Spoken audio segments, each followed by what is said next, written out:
Minha tia morreu na manhã seguinte. No mesmo dia, Dona Nair desapareceu e no portão ficou uma travessa coberta. Ninguém teve coragem de abrir. Olá, eu sou a Vitória e eu vim te contar relatos aterrorizantes para te ouvir antes de dormir. Se tu gosta desse tipo de conteúdo, te inscreve, deixa o teu like e ativa o sininho. Se possível, deixa para mim nos comentários se tu já teve uma experiência sobrenatural e também qual assunto que tu mais gosta. No vídeo de hoje, os relatos são sobre pessoas que pareciam comuns, mas que carregavam algo sombrio. Aos poucos, suas presenças começaram a contaminar casas, relações e famílias. O medo nasce em pequenos sinais, presentes, comida, olhares, cheiros e mudanças estranhas. Eu nunca acreditei muito nessas histórias de maldição. Para mim, doença era doença, azar era azar e gente ruim era só gente ruim. Mas tudo mudou depois que minha tia, Helena, aceitou um prato de comida de uma mulher que dias antes tinha jurado que ela iria se arrepender. Menos de uma madrugada depois, minha tia começou a passar mal de um jeito que ninguém da minha família consegue explicar. E até hoje, quando alguém me oferece comida com um sorriso estranho, eu lembro daquela noite. Meu nome é Vinícius, tenho 32 anos e isso aconteceu numa cidade pequena no interior de Goiás, perto de Itaberaí. Minha tia, Helena, morava numa rua antiga, daquelas com calçada quebrada, muro baixo, quintal de telha vermelha e vizinhos que sabiam da vida de todo mundo. Ela era uma mulher simples, trabalhadora, muito conhecida no bairro. Vendia café, bolo, salgado e refrigerante na varanda de casa. Não era um comércio grande, era só uma mesinha, uma geladeira velha e um caderno onde ela anotava quem comprava fiado. E foi justamente esse caderno que começou tudo. Na mesma rua, morava uma mulher chamada Nair. Dona Nair era uma dessas pessoas que ninguém confrontava. Não porque ela fosse agressiva de um jeito comum, mas porque havia algo nela que deixava todo mundo desconfortável. Ela quase não conversava, passava na rua, olhando para as casas, como se estivesse contando alguma coisa. Às vezes, ficava parada no portão, imóvel, observando o movimento, mesmo debaixo de sol forte. Os moradores diziam que ela recebia visitas estranhas de madrugada, gente que chegava sem farol, entrava rápido e saía em silêncio. Também falavam de cheiro de vela queimada, de fumaça doce, de terra molhada espalhada perto da porta dela, mesmo em época de seca. Minha tia não gostava de julgar ninguém, mas com Dona Nair ela mantinha distância, até que a mulher começou a comprar fiado na varanda. No começo era pouca coisa, um café, um pedaço de bolo, uma cerveja no fim da tarde, depois virou sacola de mantimento, maço de cigarro, refrigerante, comida pronta. Minha tia anotava tudo. O problema é que Nair nunca pagava. E pior do que isso, ela parecia se divertir com a situação. Sempre pegava alguma coisa, segurava o produto por uns segundos a mais, passava os dedos pela embalagem, ficava olhando fixamente para a mão da minha tia. Minha tia começou a comentar que se sentia pesada depois que aquela mulher ia embora. Não era só irritação, era um cansaço estranho, um enjoo, uma sensação de estar sendo observada, mesmo dentro de casa. Um dia, cansada de tanto prejuízo, ela resolveu cobrar. Foi numa tarde abafada, daquelas em que o céu fica branco e o ar parece parado. Dona Nair apareceu como sempre. Pegou algumas coisas e já ia sair sem pagar. Minha tia não gritou, não ofendeu. Apenas fechou o caderno, mostrou a dívida e pediu que ela acertasse antes de levar mais qualquer coisa. Quem estava perto percebeu na hora que o clima mudou. Dona Nair ficou parada, olhando para minha tia, com um sorriso pequeno, duro, sem nenhuma alegria. Pagou tudo devagar, nota por nota, mas antes de ir embora, deixou uma ameaça baixa, daquelas que ninguém esquece, mesmo sem querer lembrar. Depois disso, ela sumiu alguns dias. E, sinceramente, teria sido melhor se nunca mais tivesse voltado. Quase uma semana depois, no fim da tarde, Dona Nair apareceu na varanda da minha tia, carregando uma travessa coberta por um pano branco. Estava diferente, calma demais, gentil demais. Disse que queria encerrar aquela situação ruim, que vizinho não devia guardar rancor e que tinha feito uma galinhada para minha tia. Minha tia desconfiou. Eu lembro dela parada, olhando para aquela travessa como se alguma coisa dentro dela estivesse avisando para não aceitar. Mas minha tia era assim, tinha o coração mole, achava que recusar comida era falta de educação e também queria acreditar que aquilo era só uma paz entre vizinhas. Então ela aceitou. A comida estava quente, o cheiro era forte, temperado demais, quase enjoativo. Algumas pessoas chegaram a olhar, mas ninguém quis provar. Só minha tia comeu. Naquela noite, ela ainda comentou que a galinhada tinha deixado um gosto amargo na boca. Um gosto que não saía nem com água, nem com café, nem depois de escovar os dentes. Poucas horas depois, a casa inteira acordou com os gemidos dela. Minha tia estava no chão do banheiro, dobrada de dor, suando frio, segurando a barriga, como se algo tivesse rasgando por dentro.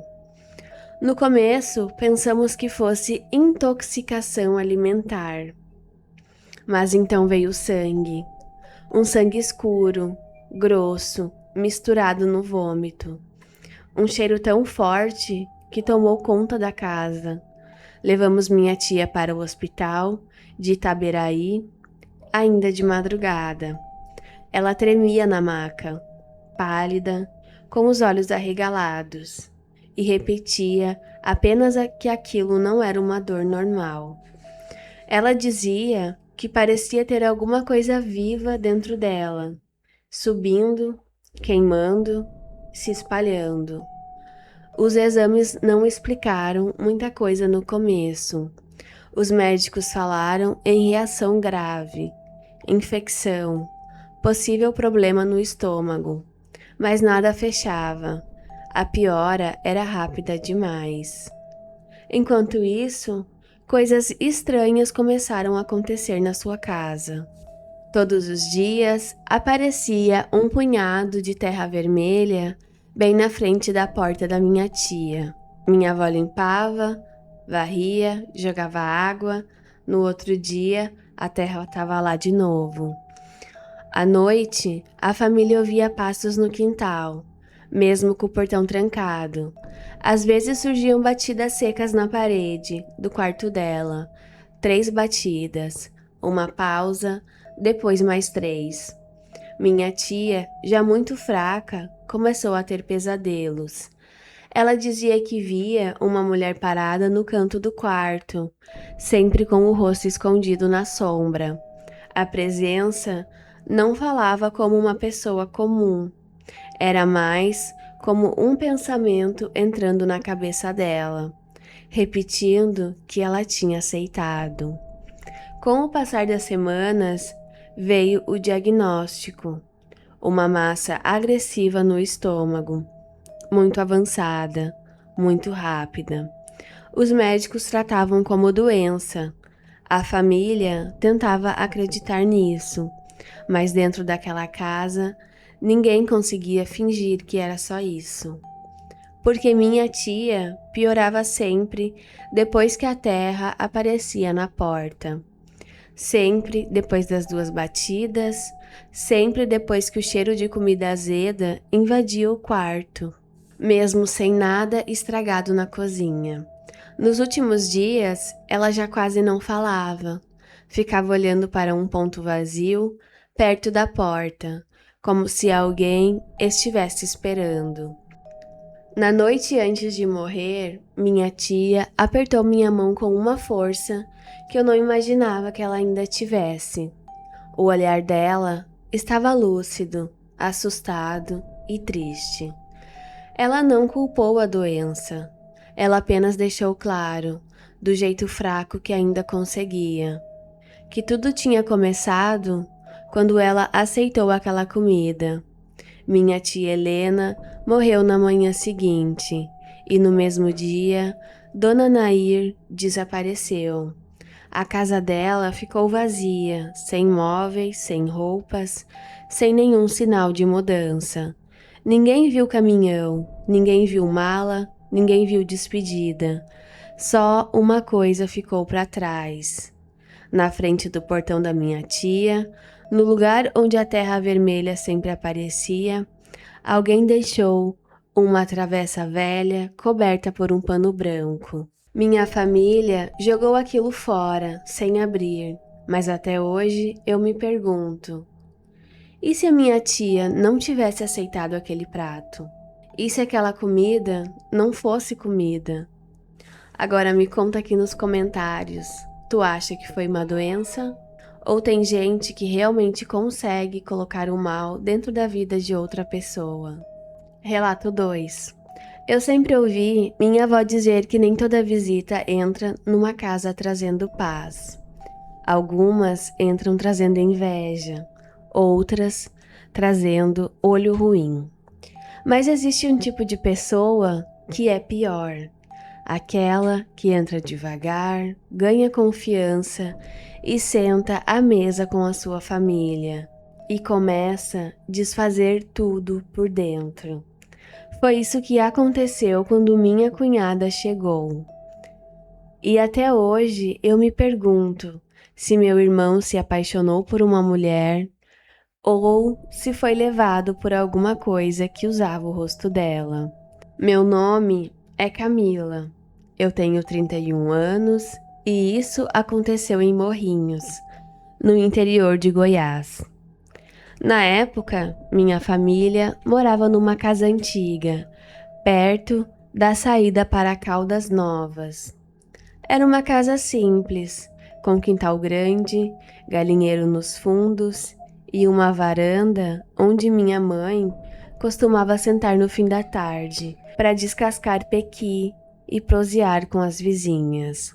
Meu irmão, Leandro, sempre foi muito apegado a nós. Era trabalhador, tranquilo, desses que não levantava a voz para ninguém. Mas tudo começou a mudar quando ele apareceu com uma mulher chamada Verônica. No começo, ela parecia educada, era bonita, falava baixo, sorria pouco e observava demais. Era bonita, de um jeito frio, sempre muito arrumada, mesmo em dias comuns. O cabelo preso, perfume doce demais, unhas sempre pintadas de vermelho escuro. Minha mãe tentou gostar dela. Fez café, serviu bolo, abriu a casa, como sempre fazia. com qualquer pessoa que chegasse ali. Mas eu senti algo errado. Não era ciúme do meu irmão. Era uma sensação de alerta. Quando Verônica entrava na nossa casa, o ambiente mudava. O ar ficava pesado. O cheiro de comida parecia azedar. Os cachorros do vizinho latiam para o portão, quando não havia ninguém do lado de fora. E tinha outra coisa. Ela nunca chegava de mãos vazias. Sempre trazia alguma coisa embrulhada. Um pano de prato bordado, um vidro temperado, um doce caseiro. E foi depois desses presentes que a nossa casa começou a adoecer. Primeiro foram as plantas. Minha mãe tinha vasos de Comigo Ninguém Pode, espadas de São Jorge e arruda espalhados pela varanda. Eram plantas fortes, cuidadas há anos. Em menos de uma semana, começaram a secar. Não foi aos poucos. Não foi como se alguém tivesse derramado veneno na raiz. Foi como se alguém tivesse derramado veneno na raiz. Depois veio o sono.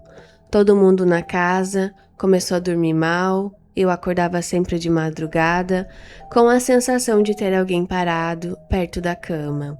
Minha mãe ouvia passos no corredor. Meu pai, que nunca acreditou em nada, passou a acordar assustado, dizendo que sentia cheiro de vela apagada dentro do quarto. Mas o pior era Leandro. Meu irmão foi ficando diferente. Antes conversava com todo mundo, depois começou a se fechar. Passava horas olhando para o nada. Deixou de visitar os amigos, parou de trabalhar direito. E sempre que alguém falava de Verônica, ele ficava muito irritado, como se ela tivesse domínio sobre a cabeça dele. Ela começou a frequentar a casa todo dia. Às vezes, aparecia quando a minha mãe estava sozinha. Entrava na cozinha, mexia nas panelas, abria armário, passava a mão nos retratos da parede. Minha mãe achava estranho, mas não queria arrumar confusão. Até que um dia, lavando roupa, ela encontrou algo costurado dentro da barra de um pano de prato que Verônica tinha dado. Era um pequeno embrulho de tecido preto. Dentro havia fios de cabelo, pó vermelho, uma unha quebrada e um papelzinho com o nome do meu irmão escrito várias vezes. Minha mãe não me contou na hora, guardou aquilo numa lata e tentou fingir que não tinha visto. Naquela mesma semana, Leandro ficou doente. Começou com dor no corpo, enjoo, fraqueza. Depois veio uma febre que só aparecia à noite. Durante o dia ele melhorava um pouco, mas bastava escurecer para o rosto dele ficar pálido, os olhos fundos e a boca seca. Os médicos não encontravam nada. Diziam que podia ser virose, estresse, anemia, mas dentro de casa a gente sabia que tinha alguma coisa errada. Toda noite, perto das 3 da manhã, ouvíamos um barulho no telhado. Não era gato. Não era galho. Parecia alguém arrastando os pés sobre as telhas. E sempre que o barulho começava, Leandro tremia na cama como se estivesse sentindo frio por dentro dos ossos. Minha mãe decidiu procurar uma senhora conhecida na região, uma benzedeira que morava numa chácara afastada, depois da estrada de terra. Levou o embrulho escondido. A mulher mal tocou naquilo e já fechou a cara. Disse que aquele tipo de coisa não era brincadeira, que tinha sido feito para amarrar o coração de uma pessoa e enfraquecer todos que tentassem afastá-la. Minha mãe voltou para casa assustada, mas também voltou decidida. Naquela noite, tiramos todos os presentes de Verônica de dentro da casa: o pano de prato, os vidros, os sachês, o óleo, até uma blusa que ela tinha dado para o meu irmão. Tudo foi colocado dentro de um saco e levado para longe, perto de um matagal, onde minha mãe queimou sem olhar para trás. O cheiro que subia daquilo não parecia cheiro de pano queimado, era um cheiro podre, enjoativo, como carne velha misturada com perfume doce. Depois disso, a casa ficou em silêncio. Pela primeira vez em semanas, ninguém ouviu passos no telhado, mas Verônica sentiu. No dia seguinte, ela apareceu no portão. Não estava arrumada como sempre. O cabelo estava solto, o rosto pálido, os olhos fundos. Ela não entrou, só ficou parada, olhando para casa como se soubesse exatamente o que tínhamos feito. Leandro estava fraco há dias. Levantou da cama e tentou ir até ela. Foi como se alguma coisa puxasse meu irmão. Meu pai precisou segurá-lo. Naquela hora, eu vi medo no rosto da minha mãe. Não medo de Verônica bater no portão. Medo de que meu irmão abrisse a porta. Depois daquele dia, ela sumiu. Leandro começou a melhorar, devagar. A febre parou, o olhar voltou. Ele chorava sem entender direito o que tinha acontecido, como se tivesse acordado de um sonho longo e pesado. Mas ainda faltava uma coisa. 3 dias depois, meu pai encontrou um buraco perto do pé de acerola, nos fundos do quintal.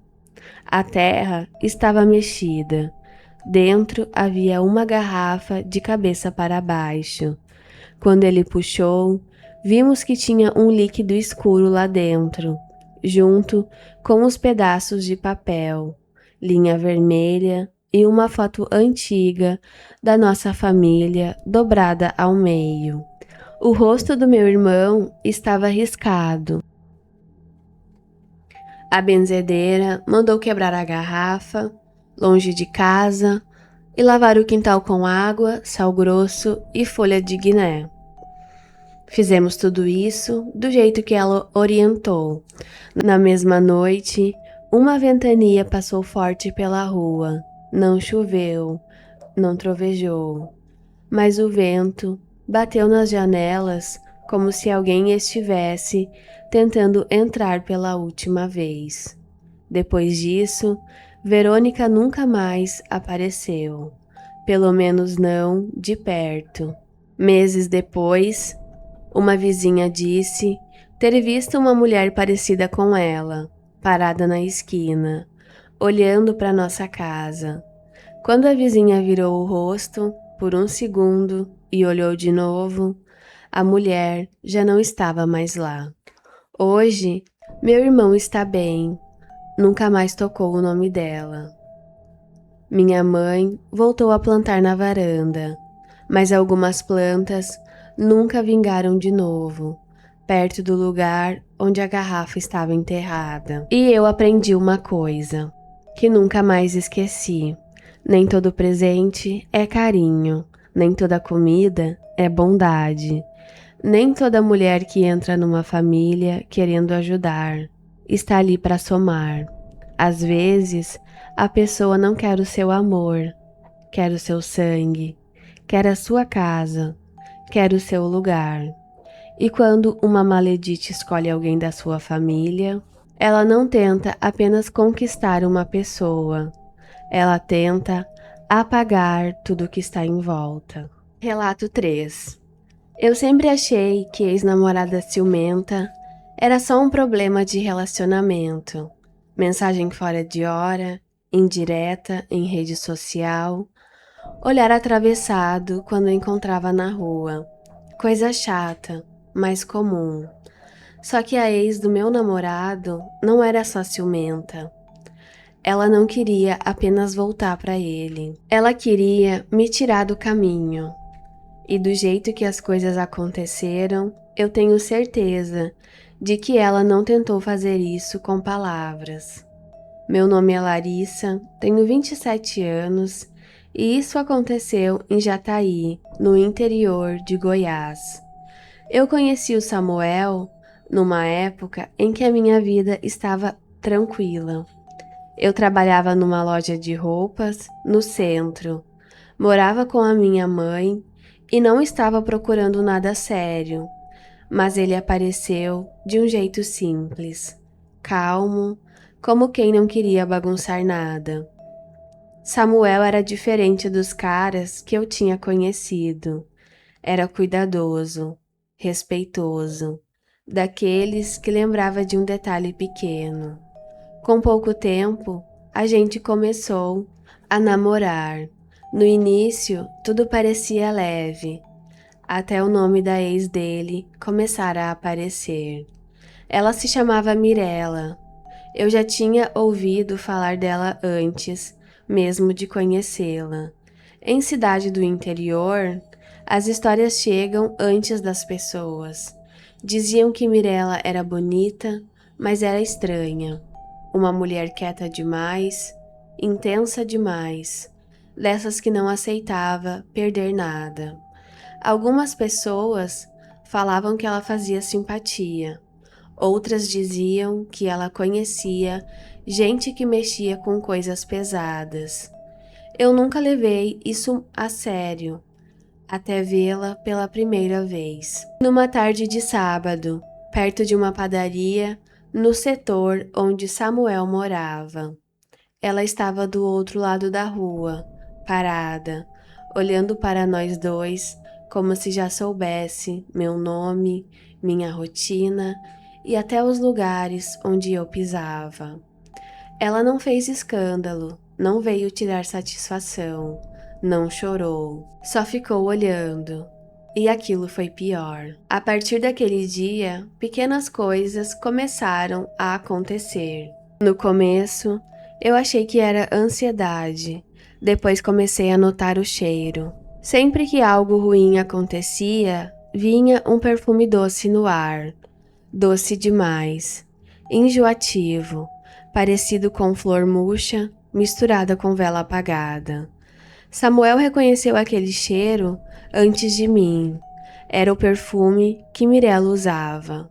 Ele tentou me tranquilizar. Disse que ela era só insistente, que já tinha aceitado mal o fim, mas aquilo ia passar.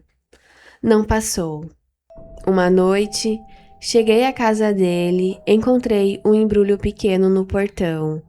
Estava enrolado num pano amarelo, preso com uma fita vermelha. Samuel ficou pálido quando viu. Dentro havia uma pulseira antiga, uma foto dos dois dobrada ao meio e um papel com meu nome escrito, errado várias vezes. Meu nome não estava apenas escrito, parecia riscado, forçado, como se a pessoa tivesse pressionado a caneta com raiva. Samuel jogou aquilo no lixo, mas eu senti que não era o suficiente. Naquela mesma semana, comecei a adoecer. Minha garganta fechava sem motivo. Eu tinha dores fortes na barriga, sentia tontura ao entrar na casa dele.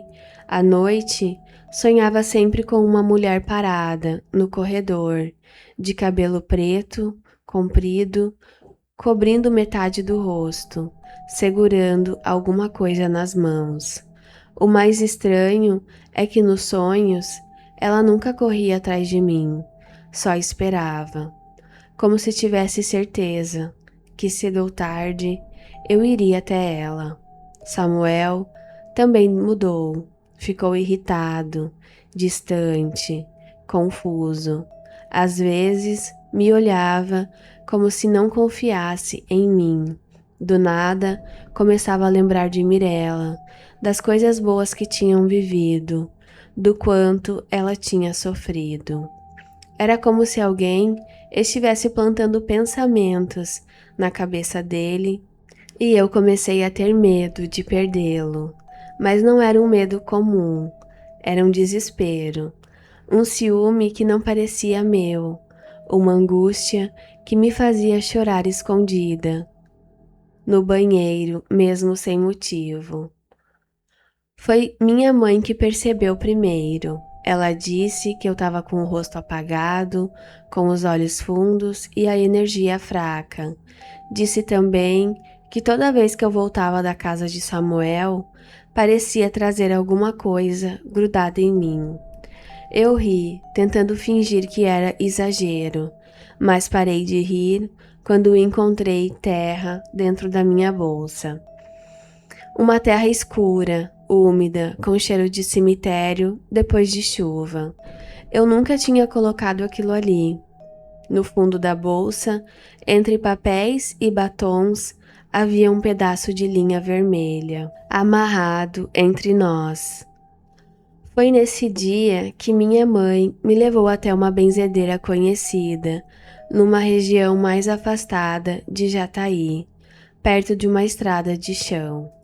A senhora olhou para mim por alguns segundos e disse apenas que alguém estava tentando fechar o meu caminho. Ela pediu para eu lembrar se alguma mulher tinha me dado presente, comida, roupa ou perfume, qualquer coisa que eu tivesse aceitado. Na hora, eu lembrei. Alguns dias antes, Samuel tinha recebido uma sacola com roupas antigas dele. Mirella mandou por uma conhecida, dizendo que estava devolvendo coisas que ainda estavam na casa dela. Dentro da sacola tinha uma camisa que ele usava muito. Eu mesma lavei aquela camisa, eu mesma coloquei para secar e eu mesma guardei. A benzedeira mandou que a gente procurasse costuras estranhas nas roupas, no travesseiro e no colchão. Naquela noite, eu e Samuel reviramos o quarto inteiro. Encontramos o primeiro objeto dentro da barra da camisa. Era um saquinho minúsculo, costurado por dentro, cheio de pó preto e cabelo. Depois, encontramos o outro debaixo do colchão. Esse era pior. Tinha uma foto minha, dobrada muitas vezes, enrolada com linha vermelha, junto com um pedaço de unha que parecia osso de galinha queimado. Samuel ficou em silêncio. Eu também. Porque naquele momento a gente entendeu que aquilo não era ciúme, era trabalho feito. A benzedeira orientou a queimar tudo longe da casa, sem abrir mais nada, sem sentir pena, sem olhar para trás.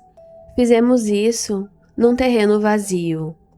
Depois do anoitecer, quando o fogo pegou, subiu um cheiro horrível. Não era cheiro de tecido queimado, era cheiro de coisa podre, como se algo morto tivesse escondido ali dentro há muito tempo.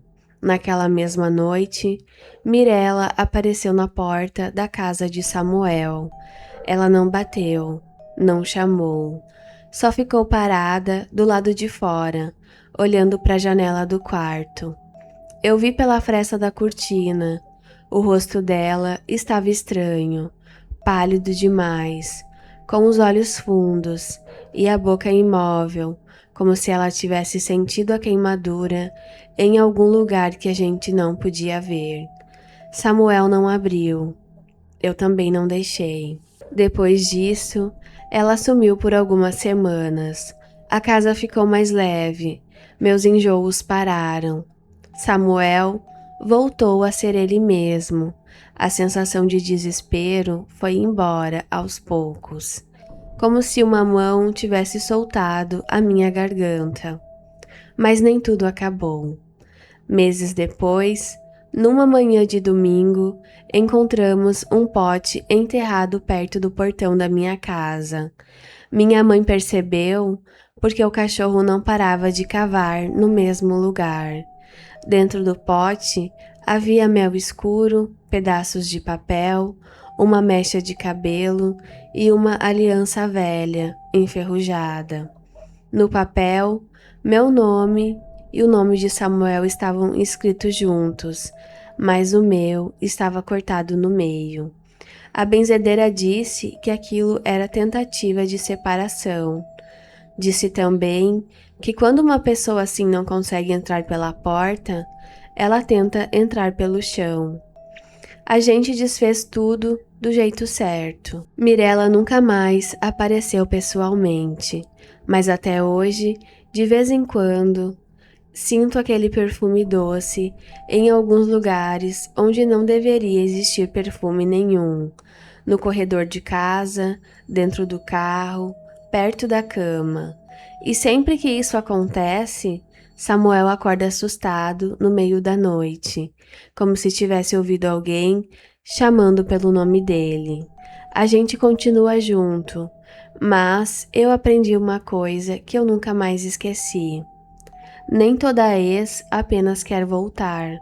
Algumas querem prender, algumas querem destruir e algumas não aceitam perder. Para elas, amor nunca foi amor, foi posse. E quando uma maledite acredita que alguém pertence a ela, ela não luta para reconquistar, ela luta para enterrar qualquer pessoa que tente ocupar o lugar dela. Esses foram os relatos de hoje. Se tu assistiu até aqui, deixa nos comentários qual relato tu achou mais bizarro. Se tu conhece alguém que já passou por isso, ou alguém que faz isso. E eu espero que tu tenha gostado. Um beijo e até o próximo.